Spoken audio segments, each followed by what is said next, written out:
افعال مد و ضم منصوباتو کې دا مونږ ویلی خو چونکې تاسو ریکارډ کړی نه دی نو آنلاین کوم کسان دي هغې لپاره بیا ووایو خو لږ مختصر به ووایو اگر چې به وي چې دا 2-3 ورځو کې د سبق ختمیږي انشاءالله اگر ټول 40 دروس دي دغه 34-35 شروع دی که 36 نو افعال مد و ضم مونږ ویلي وو چې افعال یعنی هغه فعل چې هغه فعل سره چې مدح د چا بیان شي د کم اسم ایته فعل مدح ویل شي او چې کم فعل سره د چا ضم بیان شي مضامت وشي هغې ته فعل ضم ویل شي افعال مد و ضم څلور دي نعمه او حبذا نعمه او حبذا دا فعل د مدح دپاره استعمالي او بئس او ساء دا د ضم دپاره استعمالیږي دا سبق مونږ ویلی و خو لیکن دې کې مونږ یو خبره دا کړې وه چې د دې فاعل به څنګه راځي فعل خو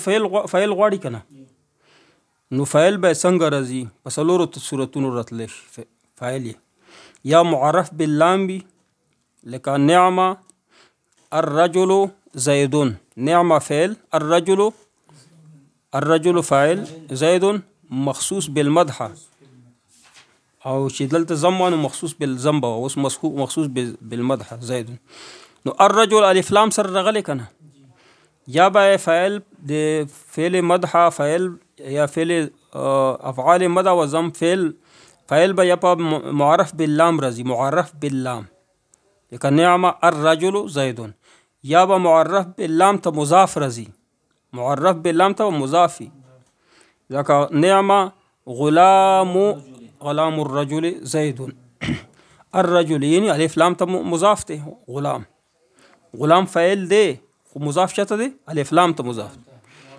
او یا به ضمیر مستتر وي پکې نعمه کې ضمیر دی هو ضمیر دی نعمه رجلا زید نعمه کې فاعل څه شی ده هو او نعمه رجلا زید نعمه هو رجلا زید دا رجلا پکې منصوب بل راغلی دا پرون مونږ ویلو دا تمیز دی دا نعمه هو دی ووایې که نه جمله خو پوره شوه خو تا کې ابهام دی چې څوک ته یاد کړه چې نعمه هو هغه ډېر ښه سړی دی نو څوک ته یاد کړه نو دلته تا ووایي چې رجلا تمیز یعنی سړی مې یادوم ځناور نه یادوم نعمه هو رجلا زید نعمه رجلا زید دی که هو ضمیر مستتر دی او رجلا تمیز دی ٹھیک دی که مخکې مونږ افعال تعجب هم ویلو افعال تعجب 2 صیغې دي کومې صیغې دي 2 ما افعله او افعل به ما افعله کې ضمیر دی هو دی کې ته اسم ظاهر هم ویلی شي اسم ظاهر لکه ما افعله په ځای چې ما افعل زیدون ما فعل زیدن ما فعل زیدن منصوب بی کنه او افعل به دلته مجرور وای افعل بزیدین دا سویل نو مثلا دغه ما احسن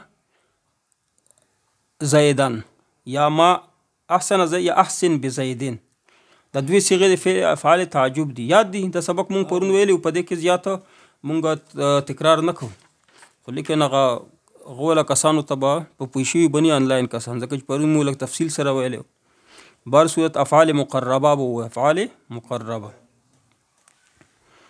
یا دا افعال چې کم دي دا د افعال ناقصه په شان باندې افعال ناقصه څه شي وکانه واخواته افعال فعل و ناقص و کانه فعل دی خو ناقص دی خو دا افعال ناقصه به څه کار کوو چې په جمله اسمیه باندې به داخل شو که نه جمله اسمیه باندې داخل شي که نه او یو اسم یو بل شي خبر وي نو دارنګه د افعال مقربه چې کوم دي مقربه یو اسم او بل خبر وي او دا څه شي کم دي کادا کرابا او شاکا او عصا دغه دي ښه کادا کرابا او شاکا عصا او شرع توفق جعل اخذ دا هم افعال مقربه دي دا کادا کرابا او شاکا دا چې کله داخل شي کنه په جمله باندې نو دا معنا ورکوي چې اوس دا کار شروع شوی دی اوس شروع شوی ښه نږدې د کار شروع شوی کاده لکه چې وي کاده الطفل یقومو کاده الطفل کاده فعل افعال مقربه نه ده کنه او کاده الطفل یقومو پکې اسم پکې کم دی الطفل یقومو پکې خبر دی نو معنا به څه کوي چې کاده الطفل یقومو څه معنا کوي اوس نږدې دی چې دا ماشوم پاسي نږدې ده چې د ماشوم پاسي ټیک شو قریب یعنی دا کار شروع کیږي عسى زید ان یخرج دا عسى د پر رضی چې امید د پر رضی شاید دا کا امید دی چې دا کار به وشي نو عسى سمونه به عسى زید ان یخرج کېدله شي چې زید راوځي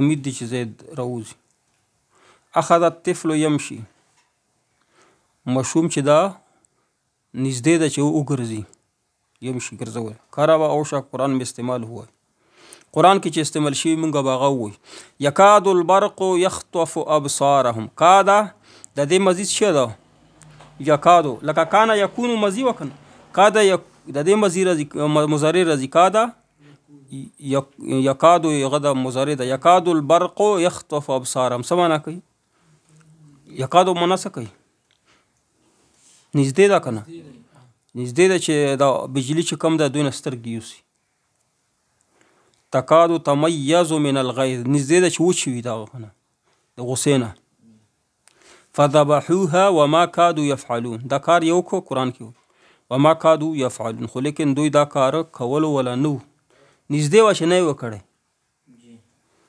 زړه یې نه وخه عسى ربكم ان يرحمكم شاید چې امید دی چې الله دوی تاسو معاف کړي صحیح ده توابع ووایي توابع څه شته ویلی توابع د تابع جمع ده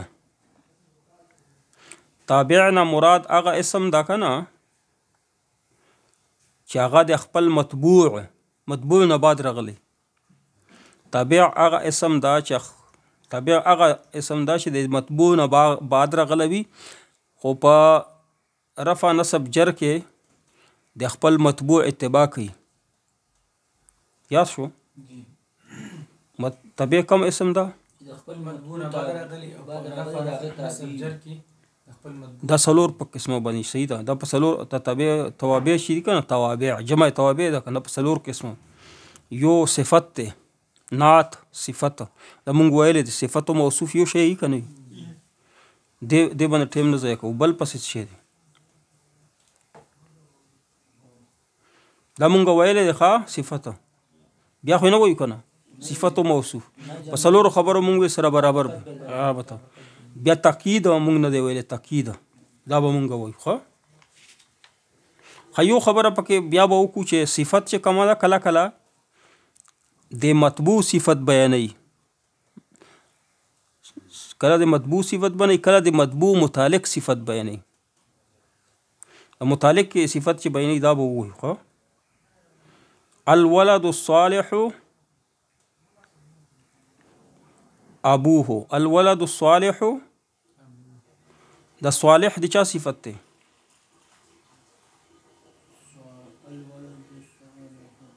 دا د صالح د اولاد صفت ده کنه الولد الصالح نیک مشوم الولد الصالح ابوه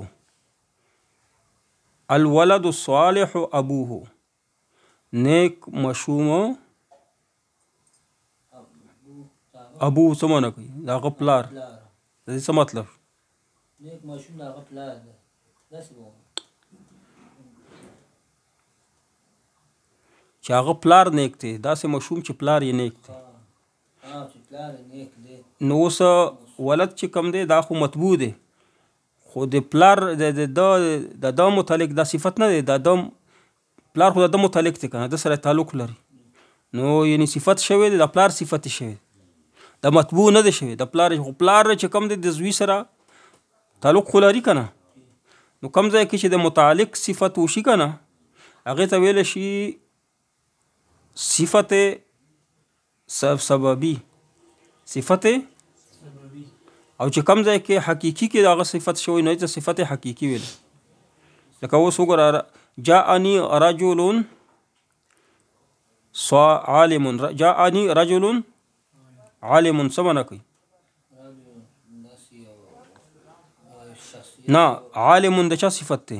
د رجل، د رجل صفت دی کنه، او خبره روانه د رجل دی چې راغې داسې سړی چې هغه عالم دی، نو رجل عالم دا صفت موصوف دی کنه، دا صفت حقیقی دی ځکه چې په حقیقت کې د مطبوع صفت شوی دی.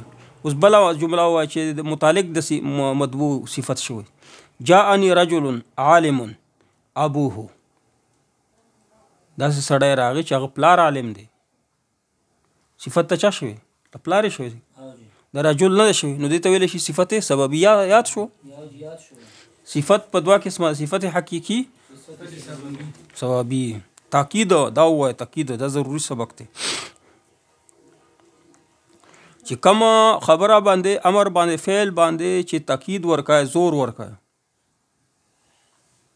صحیح دی چې د مطبوع متعلق دی چې دا ذهن نه وهم ختم شي. مطبوع کې یو حکم راغلی کنه چې هغه متعلق ستا ذهن نه بالکل وهم ختموي، داسې یو سم راشي ته ویلی شي تاکید.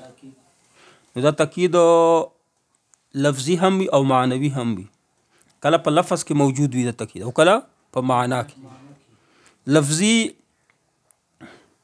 تاکید واوره داسې وي لکه یو اسم دا چې جاء زیدون، د زید مطبوع دی، د دې تاکید راوړل دی په لفظ کې، نو بیا ووایي چې زیدون، جاء زیدون، زیدون دوه ځله چې وایي دا تاکید دپاره دی. څه مطلب چې جاء زیدون بس زید راغی، زید یعنی بل څوک نه یادم، زید دی، تاکید دی په لفظ سره. دوه ځله چې زید دی وکنه دا لفظي تاکید شو. یا خو مقرر راوړی هغه اسم، نو دا تاکید شو لفظي. یو دویم نمبر دا دی چې فعل مقرر راوړی، جلس جلس زیدون، پکار خدا وي تا ویل جلس زیدون، خو تا وایي چې جلس جلس زیدون، نو دا تاکید راوړو. یا به اسم مقرر راوړی دا لفظي تاکید دی، یا به فعل راوړی، یا به حرف پر راوړی. نعم حرف دی کنه، نعم هذا کتابی، تو وایي نعم نعم هذا کتاب. پښتو کې موږ دا وایو ها ها دا زما کتاب دی، که تا وایي چې او دوه ځله دی، دا هم تاکید دپاره او خو یو ځل جواب وکړه، تا دوه ځله وایي، دا دوه ځله دا لفظي موقع دی، لفظي دی، یاد شو. یا به اسم مقرر راوړي، یا به فعل مقرر راوړي، یا به حرف مقرر راوړي، یا به جمله مقرر راوړي، جمله پوره شي راوړي. قرآن پاک کې راغلی کنه، کوم ځای کې راغلی؟ کلا سیعلمون ثم کلا سیعلمون، بیا راغلی کنه. نو دا د تاکید دپاره د بله جمله راغلی، د مقرره جمله راغلی. دا ضروري سبق دا دی چې تاکید معنوي چې کم دی کنه، په دې کې کم کلمات ذکر کی معنوي: نفس، عین، کل، اجمع، کلا، کلتا. یاد شو؟ نفس، عین، کل، اجمع، کلا او کلتا.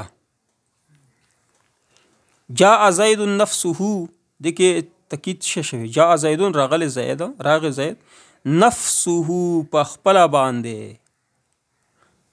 نفسه په خپله باندې راغی، زید په خپله راغی.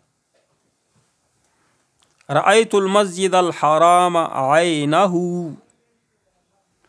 ما مسجد حرام په خپله باندې ولید، عینه په سترګو باندې مې ولید، خود به خود عین مې د مسجد حرام ولید. عین شو، نفس شه، دا د تاکید دپاره راځي. کل، حفظت القرآن کله، حفظت القرآن دی ووایي کنه چې قرآن مې ټول یاد کړ. اوس کله څه معنا؟ ټول مې یاد. نو دا ټول دا پکې تاکید راغی، که کل پکې تاکید دپاره راغی، که حفظت القرآن باندې جمله پوره وکړه. علم آدم الاسماء، اسماء جمع ده کنه، اسمونه مې ورته الله وایي چې ورته وښودل اسماء، مخکې پسې وي چې کلها، ټول کله تاکید دپاره راغی. ٹھیک، لیظهره علی الدین، چې ظاهر کی په یعنی ښکارا کی، علی الدین د دین په نورو دینونو باندې، كله په ټولو باندې. سجد الملائکتو ملائکو څه شی وکړه؟ سجده وکړه. كلهم ټولو دوی. یاد شو؟ نور خو نه وایو که نه، مخکې وایي بدل. تاکید یاد شو که نه؟ تاکید په دوه قسمه ده، لفظي او معنوي. لفظي چې کم دی یا مکرر راوړل دی، یا فعل یا اسم یا حرف یا جمله. او معنوي دا دی چې په عین سره، په نفس سره، په کل سره، کلا سره، کلتا وغیره سره دې حروف سره راوړي. بدل دا سبق وای، بدل. لا اله الا الله محمد رسول الله مونږه ترکیب کړی خو بیا مونږه بدل مبدل بینه جوړ کړی نو. اوس یې واوره بدل.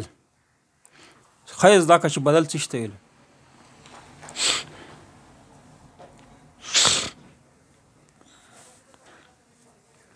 بدل کې چې کم دی که نه، بدل کې دا بدل مقصود وي چې ته په جمله کې بدل راوړې که نه، مقصود دی د بدل وي. او د مطبوع دی چې راوړی مبدل منه دا د اصل په تمهید کې راوړی تعارف ته پر. اصل مقصد څه شوي؟ بدل وي. باز یاد څه ده که نه. د نورو کې داسې نه صفت و موصوف کې اصل موصوف وي که نه، مطبوع یعنی مقصد مطبوع وي. صرف په د بدل کې مطلب دی چې د مقصد دی د بدل وي، خو اصل تمهید د پر هغه راوړی. څه شی راوړی؟ مبدل منه مطبوع راوړی. بس دغه تعریف یاد شو که نه. دغه آسان تعریف دی، بل کتاب کې به نه ملي. سمې ویلې یعنی بدل هغه اسم دی چې مقصد دی هغه وستا، یعنی مراد دی هغه بدل وي، او دا مطبوع دی د پر راوړی تمهید د پر. تمهید څه د پر کنه چې بالکل اول وس ذهن برابر کې مطبوع باندې ذهن برابر شي نه بعد بدل راوړي. نو مقصودی اسم دغه ده. مقصود بالحکم څه شي؟ تابع وي. مطبوع نه وي، تابع وي. مطبوع چې به تور تمهید راوړي. یاد شو څنګه؟ ته مقصود توسو وای بدل کم اسم ده یا مقصود بالحکم وي او مطبوع څه تمهیدن راغلی. اوس وګوره چې زه مثال درکړم به ته یاد. جاء اخوک زیدون. جاء اخوک زیدون. اخوک مطبوع دی او زیدون چې دی بدل دی. راغه اخوک رورستا زیدون چې زید دی. نو دلته کې مقصود بالحکم څه شی دی؟ تا وی چې څوک راغی؟ زید راغی. زید مراد دی. د اخوک دی ورته تمهید برابر کړي چې ستا ورور چې خی وپېژنه، ستا چې کم رور دی هغه زید دی. مقصود خود بالحکم دی زید وکنه، او تبع د رستو راوړه تبع زید دی. یاد شو کنه؟ یعنی په ټولو قاعده چې مونږ ویل دینه دا قاعده الټا ده لګه. ټیک شو؟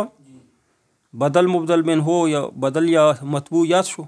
جاء اخوک، اخوک مطبوع دی مبدل منه دی، او زیدون دا بدل دی. او بدل دلته مقصود اخوک نه. د کتا شو جاء اخوک ستار رور راغی نو روړه زما څلور دین ته څه پته 15 دي ته څه پته چې کم رور زما مقصود رور نو ما مقصود و نوم زیدو.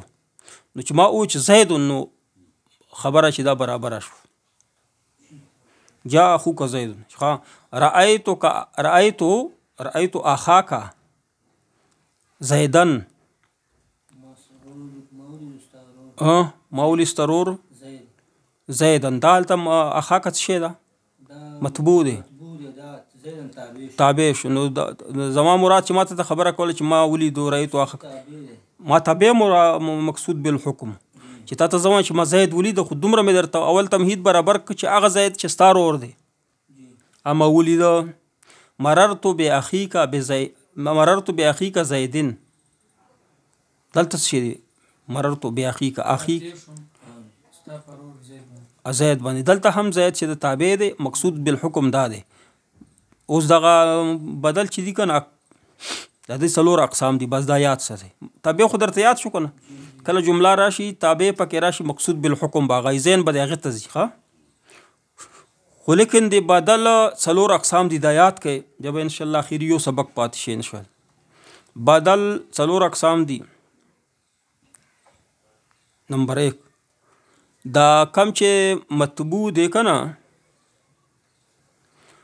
چې ما کم تابع راوړی کنه، نو دا به بالکل مکمل دا د مطبوع وي. هغه نه مراد مطبوع وي. د مطبوع چې کم شخصیت تا کنه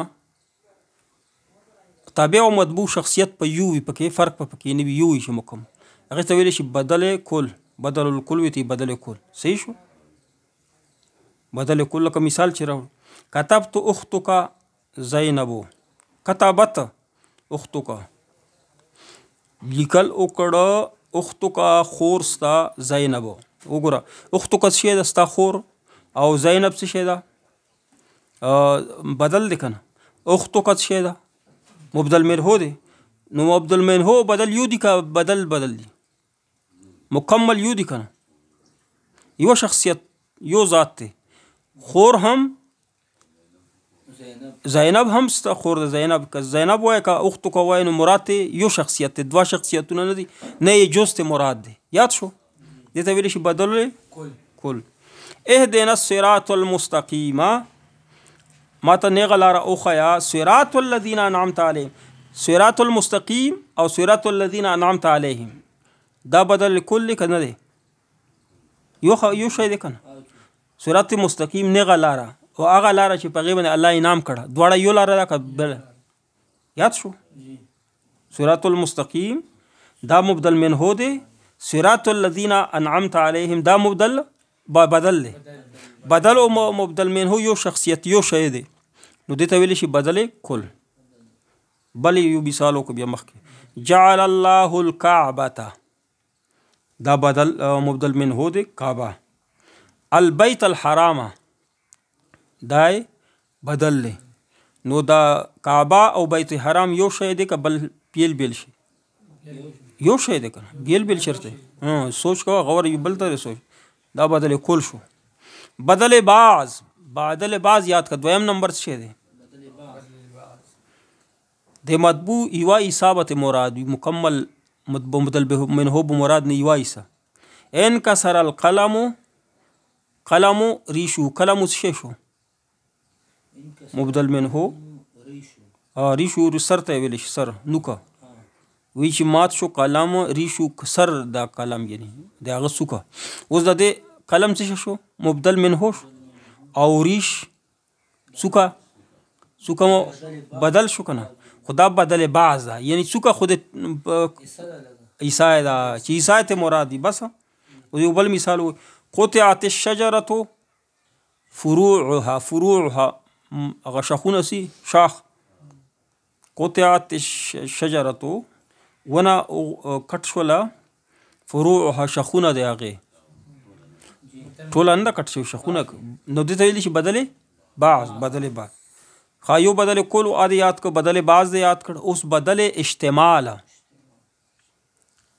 چې د مبدل منهو سره د بدل سره څه تعلق وي، بس عیسی میسای نه وي، نه مکمل مبدل منهو وي، نه د مبدل منهو عیسی وي، بلکې څه تعلق یې ورسره وي.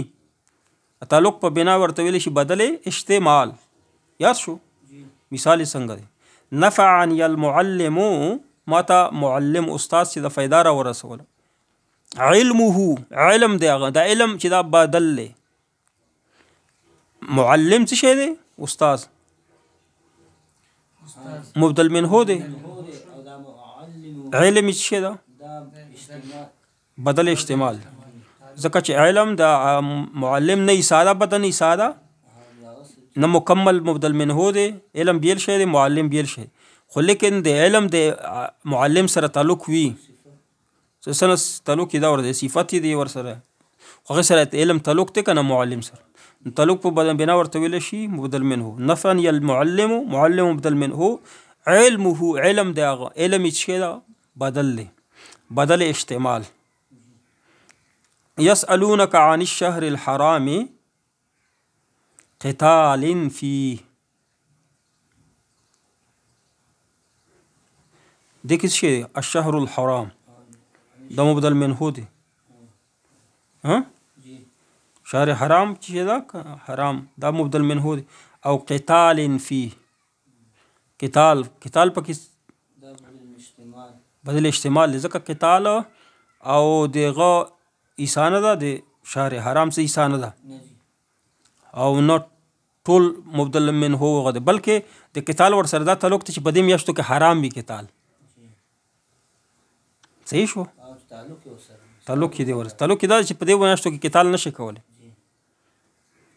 خو یو خبره چې بدل احتمال کې به د بدل چې راوړي دي سره به یو ضمیر لګېدلی اوس قتال فيه سره فيه ضمیر لګېدل او علمه سره هو ضمیر لګېدل ا ضمیر به چر طرف ته راجي وي